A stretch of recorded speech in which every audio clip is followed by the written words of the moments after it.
Përshëndetje, në këtë episod të podcastit do të flasim për gazetarët dhe mediat, në lidhje me etikën e mediave moderne, Drejtësia Sociale dhe drejtet e Njeriut. Në këtë episod kemi të ftuar Carolyn Jonës, e cila është një gazetare nga Shtetet e Bashkuara të Amerikës, e cila do ndajë eksperiencën e saj në Shqipëri për gjatë kohës që ka qëndruar këtu. It's a pleasure to have you in our studio. Oh, well, thank you. It's my pleasure to be here. I will start with the first question. You have been in Albania for a few weeks. What do you think the difference about the media in US in Albania? Well, the first thing I've noticed is that, free press is a relatively new idea here. It's only 30 years old or so. So it's a new field, and there's a lot of changes and a lot of excitement and a lot of ups and downs, like you would see with any new endeavor. The U.S. has had free press for 250 years, and so there's very established institutions like the New York Times or whatnot. But that is still to come in Albania. And so it's just a really exciting time to be here and to watch this evolve. And I've been really impressed with some of the amazing journalists I've met here. Should the media in Albania begin to pay more attention to ethics in the media? In the U.S., what is the relationships between media and ethics? Well, every place I've worked in the United States in journalism, the ethics, there's a very strong ethical code because trust between the readers and the media is paramount. There has to be trust, and readers won't trust you if they don't understand that you are ethical. And maybe that's something that will evolve more in Albania, is building that trust, because then readers need to believe what you're saying, basically. And some of the ethical guidelines are: don't ever take gifts from sources, triple check all your facts, try to write and report for the reader, not for your boss, not for business, not for government, but always keep the reader as your first priority and the reader's interest, the public interest is your first priority. Don't plagiarize, don't steal content from anybody else. And all of these things you would be fired for in the United States. In places I've worked, people do get fired for this kind of thing all the time. So, yeah. It's your reputation. It's all about, readers have to trust you personally. They have to know that you are, good for your word. We still don't have this kind of measure to get fired, because we had big problems with the ethics in media, especially for the minorities in Albania and other people that are included in media. That we have journalists that are not respecting ethics in media, and still they need to learn more and to be trained normally. But do we need to develop a journalism, like a citizen journalism, where citizens, journalists, and institutions are included? How do you see this kind of approach? Well, it's definitely more popular, and we're seeing more and more of it, I think, everywhere, all over the world, just because everybody with a phone is capable of being a journalist now. And so I think that's why it's so important that we talk about standards and guidelines, and I think that that's one reason why we've seen this real uptick in fake news and disinformation and misinformation. So I think that, readers need to be really careful about what they're reading and who they're reading it from. And then also, likewise, I think media organizations also have to be careful about who they let in to be, so-called citizen journalists. So I think it's not going away. I mean, in a perfect world, all journalists would be, trained in following certain codes of conduct. But I think that the world is changing, and I think that citizen journalism is not going away. But I mean, there's wonderful things about it too. There's great photography and great reporting done by citizen journalists every day. So it's just a question of being really careful, I think, in how we move forward with this.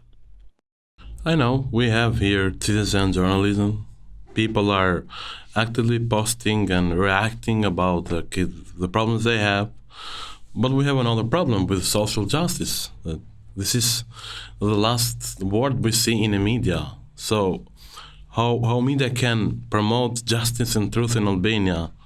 Yeah, well, social justice should be the priority for every news organization, I think, personally. Human rights, even stories about politics, reporters can look to see how does this policy impact the most vulnerable people among us? Which groups are being shut out of this policy? Which groups are benefiting from it? It can be a lens through which you see any story, really. Even celebrity news, maybe, who knows?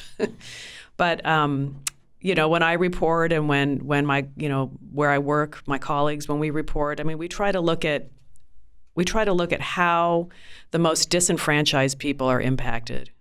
Because the people at the upper end of the spectrum are always going to be okay, no matter what happens at the top. But the people at the bottom, they're the ones who tend to be affected the most about policy changes, even tiny changes in tax codes, anything really. And so we always try to focus on that. And the other thing we do is talk to we get out of the newsroom and talk to people, go into people's homes, go into neighborhoods, go to cities where we would never go ordinarily, and really sit down and listen to what people have to say. And they'll tell you what issues are affecting them and what their daily lives are like. And, spend the time and sort of put aside your own preconceived notions and ask them what they would like to see covered. They always have ideas about, things that are affecting them that maybe other people hadn't thought of. So that's a good way to do it. And also try to, amplify those voices as much as you can. Do feature stories about people who are doing amazing work, success stories, people who individuals or organizations or programs that are really working. Just to kind of give the rest of the world a little glimpse that's not always a negative glimpse, a positive glimpse too, into what's happening in those communities. So I think it's, a really exciting topic. It's what's motivated me as a journalist from day one, using journalism as a tool for social justice, for equity, for human rights. And it's something that all journalists should do. Human rights and gender equalities are almost never seen in the media in Albania, mostly in websites and TV stations. I said you before that the media here are very focused on in elections, in politics, but never in human rights, that there are people too.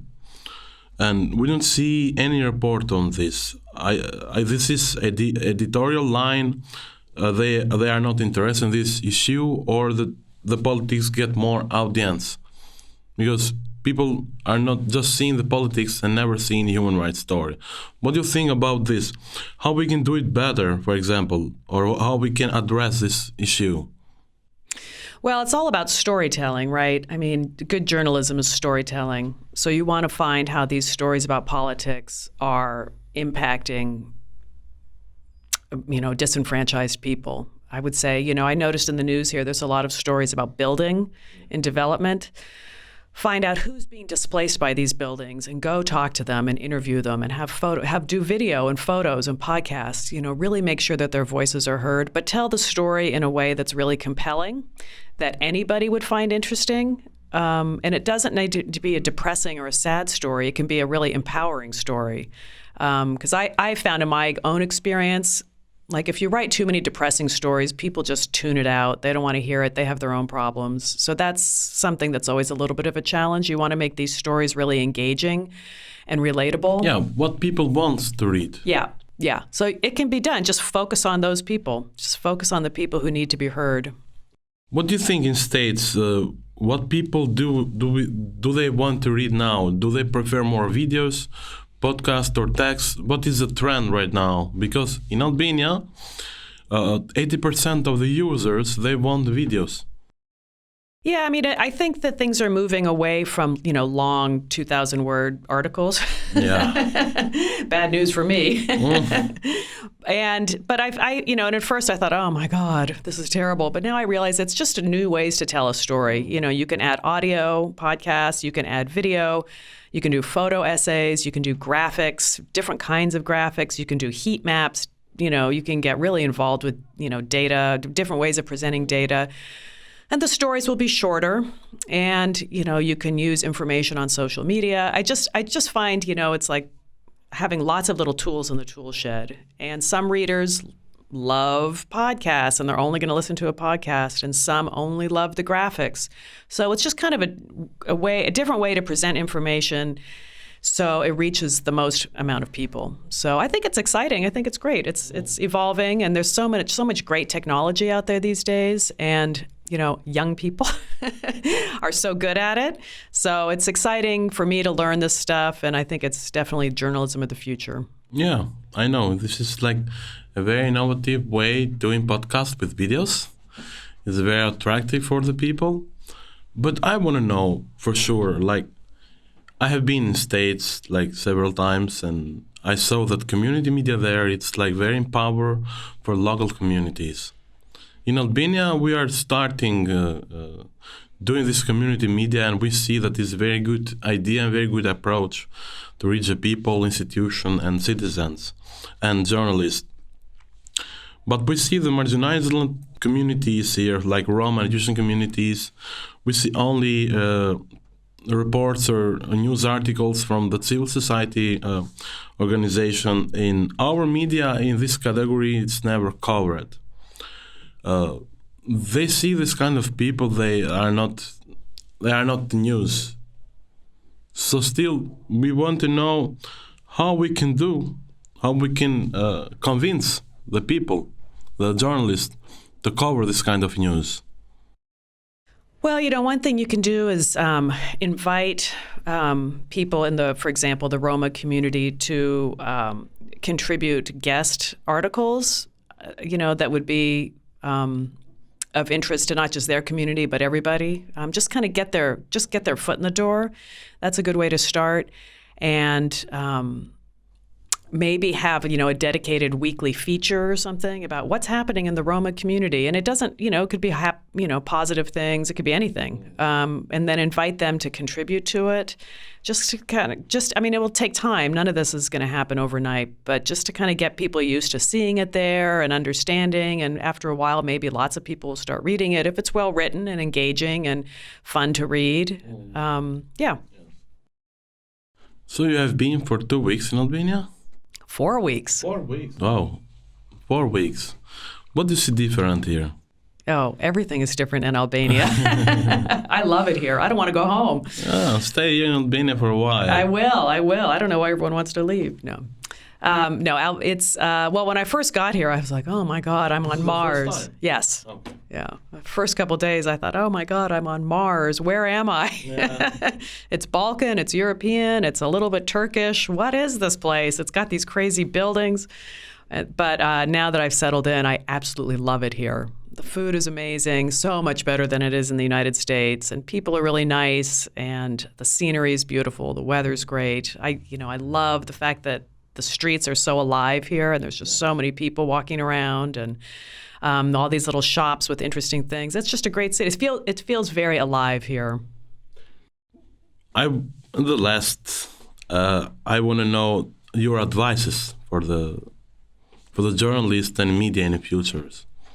You have seen, you have met. Yeah, I just think, you're all doing great work. You and Citizen Channel and Factoid, all doing incredible journalism. Just keep at it. It takes years and years and years to get readers to know that this is the place to go for news. Like, don't go to the other sites that maybe aren't so trustworthy. Come here instead. I know that, you probably all do this already, but I would really suggest a very active social media campaign, because that's how most people get their news these days.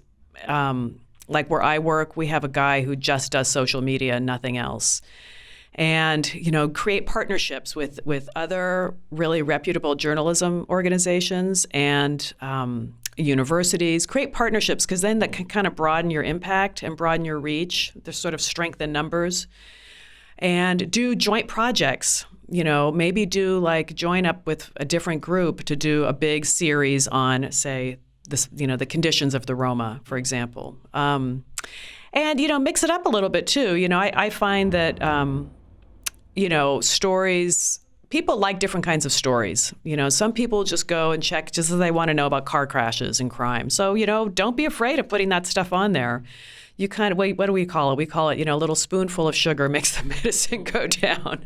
And if people like celebrity news, maybe there's a way you can kind of soft pedal that. You don't have to have all your own content all the time. You can put other stuff on the website that people might really enjoy reading, but it might bring them in.